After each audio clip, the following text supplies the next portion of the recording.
Hello, my name is Simon Peck, and I'm a counsellor at the Somerset Counselling Centre in Taunton in Somerset.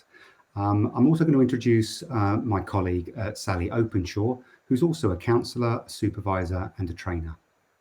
During this short film, Sally and I are going to think about social isolation.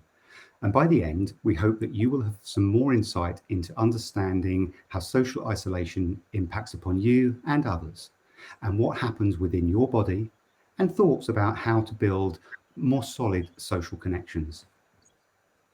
But first, let me dispel any thoughts that social isolation is only experienced by you, or by me, come to think of it. It is universal. By that, I mean that all humans experience social isolation from time to time, and to a greater or lesser extent. Social isolation can have really negative impacts, but it is equally true that periods of social isolation can be positive ones. In fact, I feel socially isolated more now than I have in recent years. Not all of the time, but frequently so. My feelings of isolation have been reawoken as a result of many of the small things in my life that have been put on hold due to the current COVID situation. The gym, for example, is important to me. The coffee shop, the holiday, the being able to just pop round to see neighbours and friends and to be close to others without thinking about it. However, I'm also very aware that for me, my social isolation has roots that go much deeper. For me, I feel the isolation I felt when growing up as if today's restrictions stir up yesterday's feelings. But following my own years of therapy and introspection, I now know that where I had little control, agency, or choice back then, I do now. I'm just going to share a few more thoughts now on social isolation and what happens to us in response to changes in our interaction. So first of all, let's remembering that humans, as humans, we are biological, we're emotional, and we're mystical. But isolation leads to changes in chemicals within our brains. Of course, we are chemical too. Studies that have looked at the direct impact of isolation upon our brain found reduced brain volume in our prefrontal cortex, the thinking part, the more developed part of us humans, which is a region important in decision making and social behavior, resulting in decisions becoming harder to make and social behaviors becoming more complex. Because as humans, we are inherently a social species, when we experience unwanted or prolonged periods of isolation, our bodies experience this as a threat. A threat of isolation is the stressor, the external stressor. And when we are stressed, our body, our brains increase production of cortisol, the stress hormone. When our bodies are flushed with too much cortisol and for too long, we would see this as looking flushed, higher blood pressure, mood swings, possibly depression, and other physical health impacts. At a more extreme level, a research team discovered that after just a few hours, isolation can lead to a distorted perception of time, high levels of anxiety, and even hallucinations. Case studies of prisoners kept in solitary confinement also indicate that a lack of human contact can lead to cognitive breakdown. Solitary confinement has, and shamefully is, still used as a form of punishment and even torture. This might all sound a little bit gloomy. I think it might be if we were only able to live our lives in our heads, in our rational and irrational minds, but we don't. We have an emotional aspect too.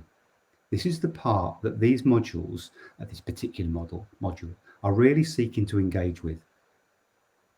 In my therapeutic world, there is always an opportunity to integrate our cognition, our thoughts, our feelings, and our biology and chemistry. So linking our thoughts, our feelings, and some form of somatic felt bodily event. Neuroscience and previous studies point to a sequence of events, and they are a sequence of events about how the body experiences things. So this sequence is that there is an external stimuli, an event, then the senses of the body will experience that, be that through sight, sound, smell, touch, what have you. There will be a chemical response to that, an automatic response, deep in the center of our brain. In fact, the amygdala part of our brain, and some people refer to that as the chimp part of our brain. And on other modules that we're recording, it's been referred to as the almond part, because it's a very small part deep in the center of our brains. However, there might be also an opportunity to expand what we understand to be possible. Maybe isolation is not always self-imposed, forever, or unwanted. And with that thought, Sally, I know that you have a really useful way of looking at different types of social isolation, and maybe you could share that with us. Thank you. So the slide that you can see here has got 3 interlocking circles. And I'm going to take each circle on its own, and then you will see that there may be an interlocking central piece where all 3 meet, and equally separate ones where 2 overlap. So if we take the first circle at the top, it talks about society-led isolation. And these are rules that are imposed upon us without us having choice. So the sort of thing you've already made reference to is COVID. That has had a direct impact on all of us, with rules that we have had to follow, with fines associated with our non-compliance. And that doesn't mean that everyone has followed those rules, but that would be an example of a society-led rule. The other sort of things that might fit into here is if anyone has a social order, if a court has demanded that they stay away or keep distance from a certain area. And that is in place to try and protect people from those people being in contact. Some people are unfortunate to get an ASBO where they're actually curfewed in some way. So they're not allowed out after a certain time or not allowed in certain directions. So their movements are restricted. So those are some examples. You mentioned imprisonment. And I read a lovely story about a French adventurer who imprisoned himself in a cave for 6 months. And after the first 2 months, he couldn't even think straight. But after the 5th month, he tried with the best effort he could, unsuccessfully, to befriend a mouse because he was so desperate for some contact. So if you want to read about his adventures, he's done other burying himself adventures. His name is Michael Soufri. So the second circle that I'm going to look at is self-imposed isolation. Now, this is a rule that we make for ourselves. So we make a decision, not anyone else, that we will not socially interact. So the sort of reason why I might decide not to interact is I might be fearful. I might be fearful that I may not be wanted in groups. I may be fearful that I don't fit in naturally to those groups. So I may keep myself back from even joining. I may feel like there's no like-minded people and I feel a bit odd in comparison to other people. And so that would give me a sense of stigma. So I stand back. I may have a medical condition like depression or anxiety or a social anxiety, which would make me feel anxious about engaging with others in a social situation. And then the other thing is I may feel really ashamed about who I am. And so that shame may be so foreground in front of me that I can't actually bring myself to join other people. So my own self-talk may tell me I'm not worthy, or I'm a mess, or I'm shameful. And when we listen to those sorts of self-messages, we will hold ourselves back from contact. Now, is this us choosing? When you have those messages, it doesn't feel like you're choosing. But as therapists, we know that we can help people overcome those messages and we can help them find ways of meeting like-minded other people so that they can begin to have company of people that they think they can be with. So I might protect myself. It may be defensive protection for me to not go out and not to meet anyone. So I never have to challenge the anxiety I have. But over time, you'll see by the end of this session how that might not be in my best interest. So the third third circle for us to think about is externally imposed. And these are rules that are imposed by circumstances. And so they may not be chosen by you, but your circumstances prevent you being able to go out and socialize. The sorts of things that might affect your ability to go out is the time you have. So if I'm at home caring for an elderly relative, or if I'm a young mum with 2 small children to look after, it may affect my capacity to be socially engaged with others. Certainly where I live is going to make a difference. And I live in a beautiful part of Devon, but in the middle of nowhere. There's no buses, no transport links. And unless I am a car driver, I would be geographically isolated from others. My finances might affect whether I can go out and spend money. And, even simply going for a drink with someone is going to cost more than I might have capacity to pay for. So that in itself would limit me.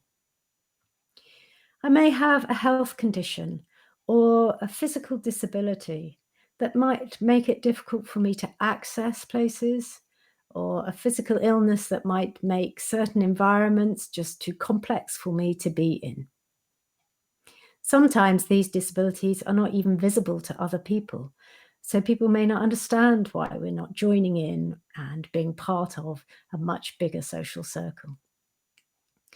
The one that we looked at as well was gender bias, and how if groups are advertised for one gender only, that we may not feel like we fit in. And particularly we were talking together about people who were gender fluid and how they may feel like there isn't a place for them in groups that are gender specific and offering for only one gender. So I think that covers the sort of things that might get in the way in those 3 circles. And they must, of course, have an impact. Each circle will have an impact on the other circles. So take a moment for yourself. Think about what would be the restrictions you might put in each of those circles for you. And are those restrictions fixed? Or are there possibilities for them to be movable? So our next slide is to introduce you to Chris. And Chris is going to come up on the screen so that you can see his social network. So if you look at this picture of Chris, it's interesting actually that Chris has been designed to be a man in this image. And our intention was that he might be gender neutral. But it's interesting when you look at Mum, she's definitely wearing a dress. So Chris could be either gender. But Chris in COVID is having a really difficult time because there's gaps for him. His swimming team, which has John, Mark, Carl and Pete, is no longer happening right now because the competitive sports and the competitions that he was used to are not accessible to him. His best friend, Paul. Well, Paul's going off to university. And even though Chris hoped that the universities might close, that hasn't been the case. So although Paul is particularly isolated at university because he's shut in his room, he's no longer available for Chris in a face-to-face way. Chris's mum is still around. He lives with his mum, so he can have access to her.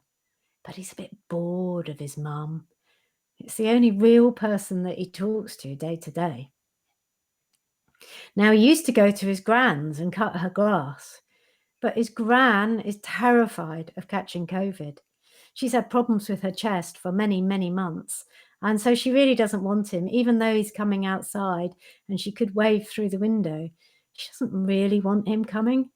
And certainly what he can't do is go in for a cup of tea with her because he worries about passing COVID. So he spends 3 hours a night online playing solo games. He doesn't really like the games where he has to compete with other people.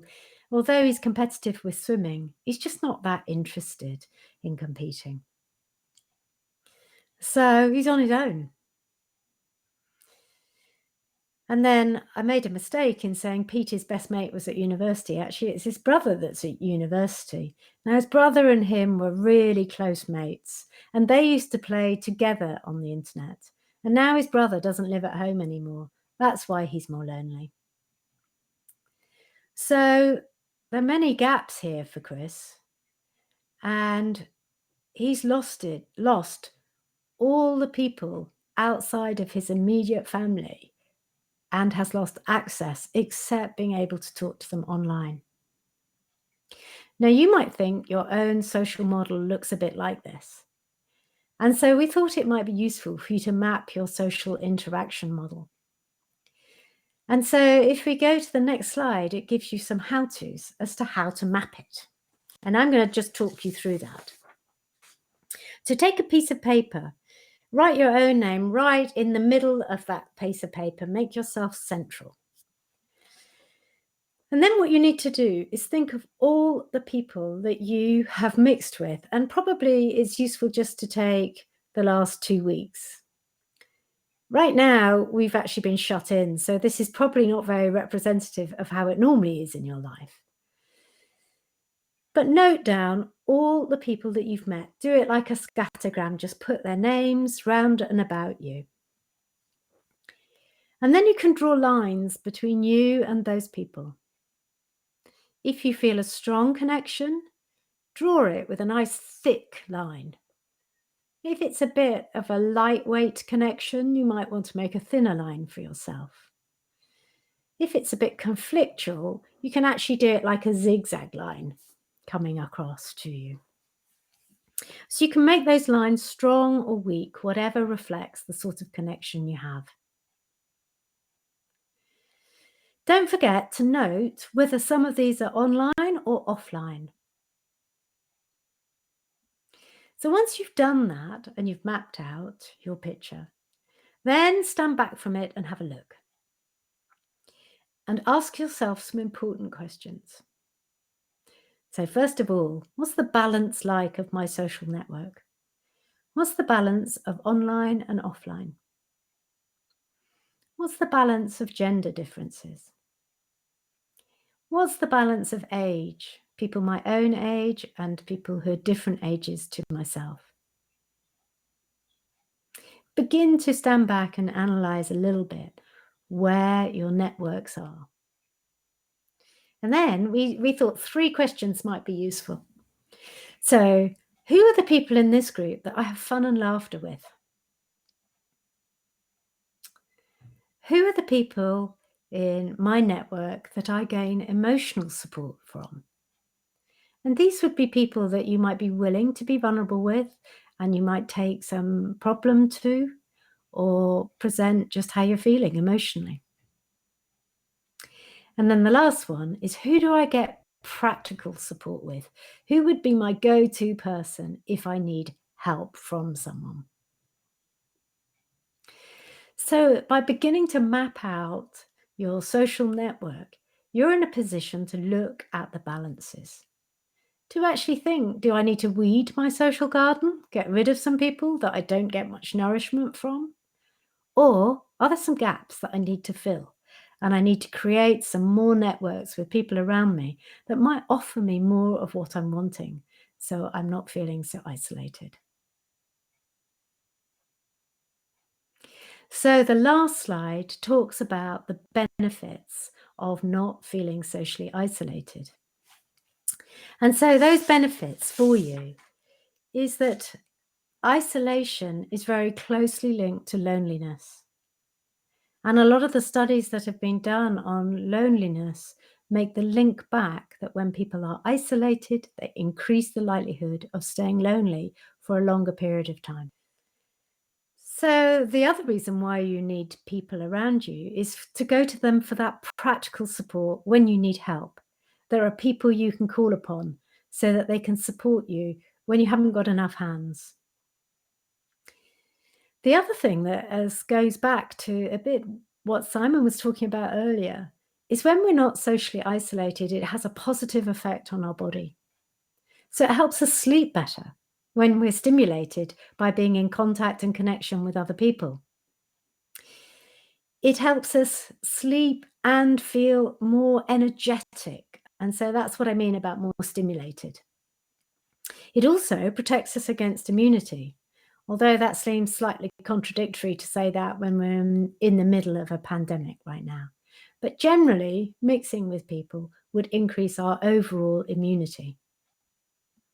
It improves our cardiovascular function. So it means that our heart beats differently and our circulating blood flows in a very different way when we're not on our own. And that's because we were never born to be socially isolated. We are relationship beings as human beings. We need others to give us a mirror so we see ourselves again. So I'm challenging you to think about being able socially and to think about how you might develop more intimate relationships with the people around you. And because we know this has benefits for you, we'd be encouraging you to take very simple steps to think about your social engagement. Right now, it's almost impossible with COVID.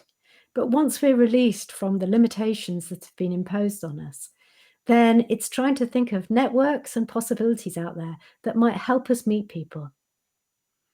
I would recommend an app that's available in most counties in the UK called Meet Me. And Meet Me is a social networking agency which has multiple groups that you could consider joining. These groups are often specific, so there's even groups for people who have social anxiety that they can join. So you'll be with like-minded people. So the pressure on you is going to be reduced. So that's worth looking up in your area to see what possibilities there are for meeting others. So I'm going to hand you back to Simon now to actually make some final words about social isolation and solitude. Thank you very much, Sally. And Sally, I completely agree, and it really resonates for me how important it is and how social we are. And I can't think of the number of times when I've been working with people who seem to dismiss the core of what we as in humans are often looking for is to be in relationship with another, whoever that other person is, because we're social beings. However, I'm also very aware that once upon a time, when I was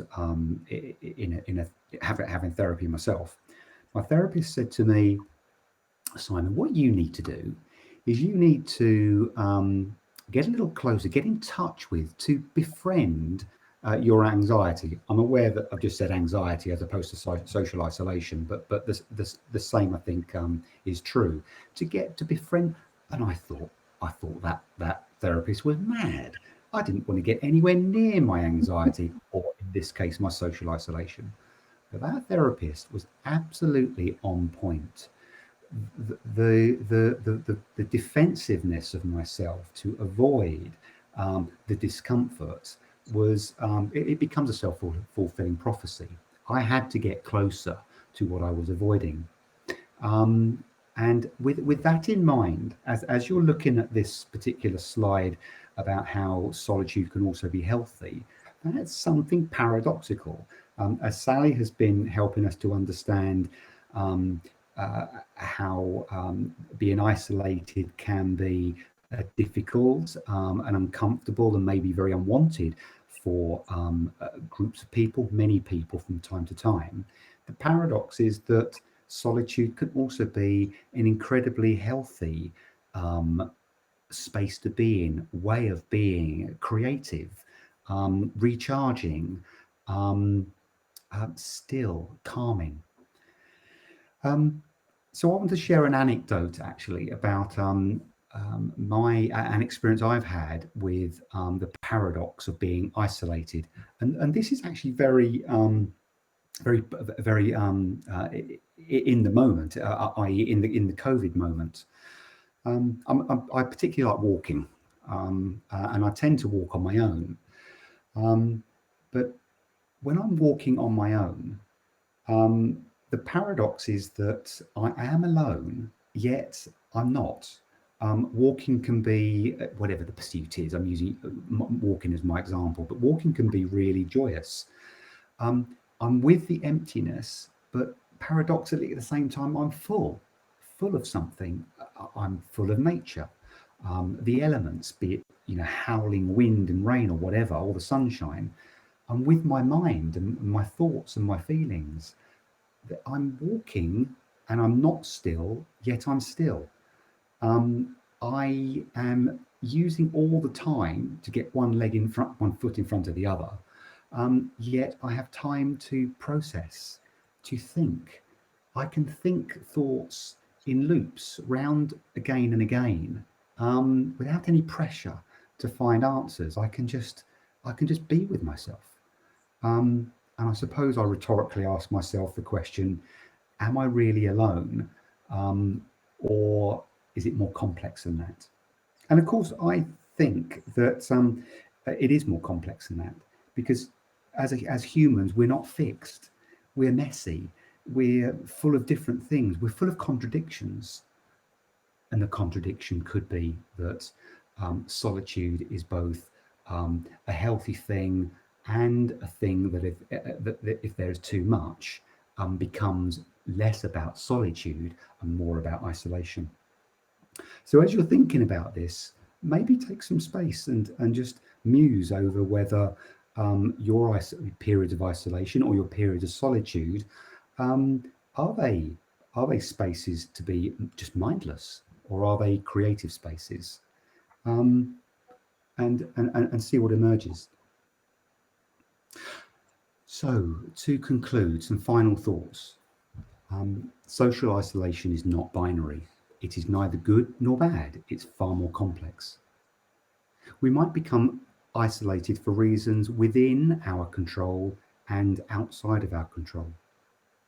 Social networking will have different meanings to each and every one of us, and at different times of our life cycle, or where we are at a particular moment in time. We all, every single one of us, wears a psychological mask. Sometimes we may be aware of that particular mask. Often we are probably not. Networking can bring benefits, but remember that solitude also has great value. Maybe rethink how silence can be rejuvenating, befriending something that hitherto may have been something that I want to avoid all of it. Maybe all of it doesn't have to be avoided. So that brings us to the end of this short video. Let me thank you for listening. Both Sally and I hope that you found this video useful, and a useful starting point for you, and maybe a tool for future discussion and thought. So for now, from myself and from Sally, goodbye.